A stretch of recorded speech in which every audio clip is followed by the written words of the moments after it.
Grabe ang init. Papacheck up ako. Dito ako sa SM San Pablo.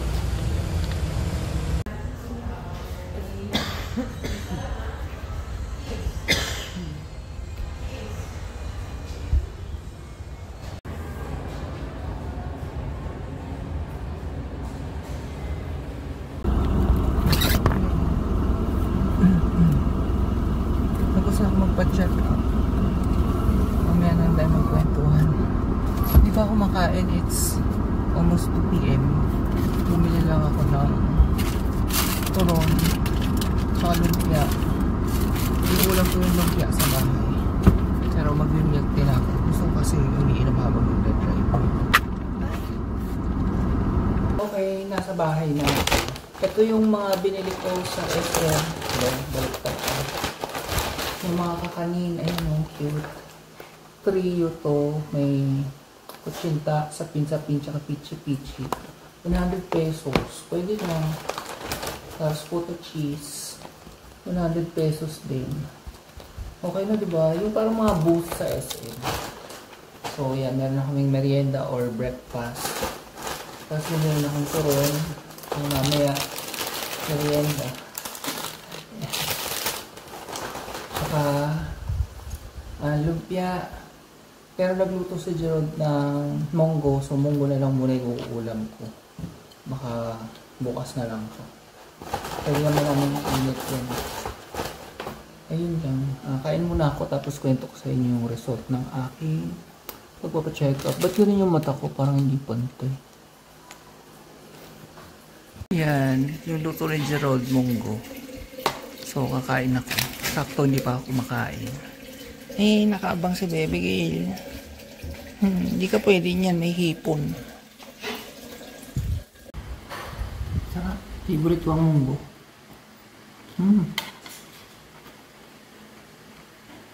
Kahit wala siyang terno, kahit siya lang. Nalamas ko lang siya sa kanin. Parang rice topping. Okay na. Ano, sasali ka, Winnie? Sali ka sa usapan. Oh, si Paris din, sali daw. Oh. Mami. So, anyway, wait lang, medyo using ko lang yung camera. Ayan, so, tawag dito, 3 weeks na nga akong inuubo, kaya nag-decide na ako kanina na bumalik na sa doktor para magpa-check up uli. So, ang ginawa ay in-x-ray naman ako para daw malaman kung ma-rule out kung ay, Paris, sa likod mo naman nagkukwento ako eh. Nasa likod kasi ng camera si Paris. Oh. Wait nga. Naglalaro eh. Ano? Sarap na sarap. Huwag ka malikot. Ayun nga, in-x-ray ako para ma-rule out kung walang TB or pneumonia. So, syempre ako naman medyo kabado kasi oo nga, 3 weeks na yung ubo ko. Lumabas naman agad yung result. So, wala naman. Clear naman yung aking lungs. Tapos, hindi din, nakalagay doon, hindi din enlarge yung heart. Wait lang, nauubo ko. Hindi ko alam kung ikakat ko to o hindi para marinig nyo yung ubo ko. Ang dry niya. Ang dry niya talaga. Hirap na ako. Alam niyo yung tagaliran ko, ang sakit. Minsan yung ulo ko, ang sakit. Kakaubo. Ayan, ganyan siya.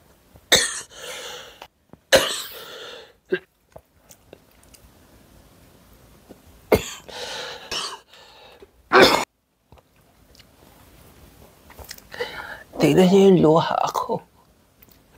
Ganyan ako pahirapan uubo. Pero sabi nga, clear ang aking lungs. Walang infection or anything. So baka daw allergy. So binigyan ako ng cetirizine. Pero bedtime ko pa iinumin para daw makakatulog ako sa gabi. Sorry. Kasi ang nangyayari, minsan nakakatulog na ako. Tapos magigising ako ng 3 AM. Cut ko nga muna. Grabe. So, yun. Ang nangyayari minsan, nakakatulog ako ng mga 10 p.m. Magigising ako ng 3 a.m. Tapos uubuhin na ako doon hanggang mga 6, 7 a.m. So, hindi na ako makakatulog. Or, uubuhin ako ng mga 10 p.m. hanggang mga alas 3 na ng umaga. Madaling araw. Tapos doon pala ako makakatulog. Tapos gigising na ng 6. So, ang hirap. So, finally, at least, may peace of mind ako na wala akong pneumonia or TB. So, sana gumana yung cetirizine, which is pang-allergies. Baka allergic cough daw. Ang isa pang sabi, umiwas muna sa trigger, mga itlog, chicken, hindi naman ako makain chicken. Itlog, mahilig kami sa itlog. Tapos, sa mga babies, katabi ko pa namang matulog o nasa kama. Si Panther, si Mami, actually silang dalawa ang katabi ko. Tapos ito si baby girl, gusto niya sa lapag. Pero, minsan, pag nilalamig na siya sa lapag, umakyat na siya sa kama kasi, syempre, na, hindi malamig yung kutsyon. Iniisip ko, pwede akong matulog sa guest room. Tapos sila dito. Ganun. Anyway. Tapos, oo nga pala, hihiwalay ko yung mga travel vlogs sa channel na to.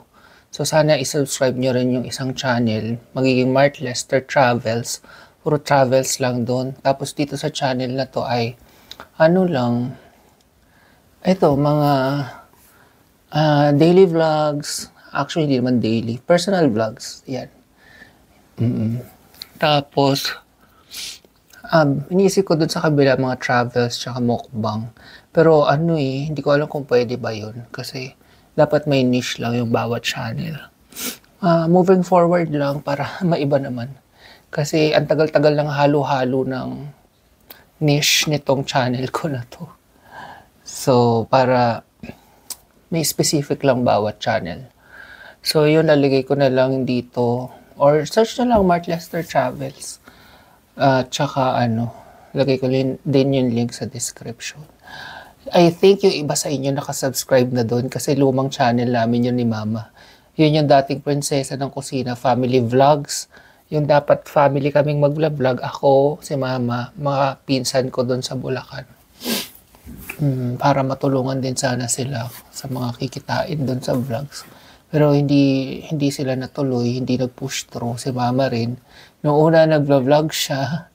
Tapos mga bandang hindi na rin. So, nababayaan na yung channel na yun. So, yun, gagawin ko na lang travel channel. Pero syempre, hindi naman laging may upload doon. Tuwing may travels lang kami. Usually naman hindi naman siguro monthly, pero at least every 3 months meron. Pero siguro itatry ko kahit monthly.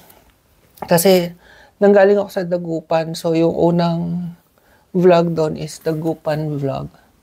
Medyo na-enjoy ko ang solo travel. Enjoy na nakakatakot kasi hindi naman first time. In a very long time, first time kong nag-solo travel, pero na-try ko na rin dati. Medyo scary lang, lalo na dahil may sakit ako. Iniisip ko baka anytime bigla akong sumpungin or whatever, ang layo-layo ko. Kaya umuwi agad ako. Pero masasanay din naman ako niyan eventually. Anyway, ang haba na. Dami ko na namang nasabi. No? Pahinga muna kami. So, nagtutubi ako ng nilaban ko kanina. Ayan. Huwag itong pansinin. Mga lumang ulan to na kailangan pang labhan. Hindi pa namin naayos. Nasa guest room ako kasi less yung balahibo dito. Kaysa dun sa kama, kailangan ko nang magpalit ng bedsheet. Kasi pag nilatag ko to dun, nilagay ko dun, mapupuno ng balahibo yung mga damit namin. At yan ang view ko. Yan ang aking view habang ako ay nagtutupi. Pa-sunset na. Pero maulap hindi nyo makikita. So, tapusin ko muna to.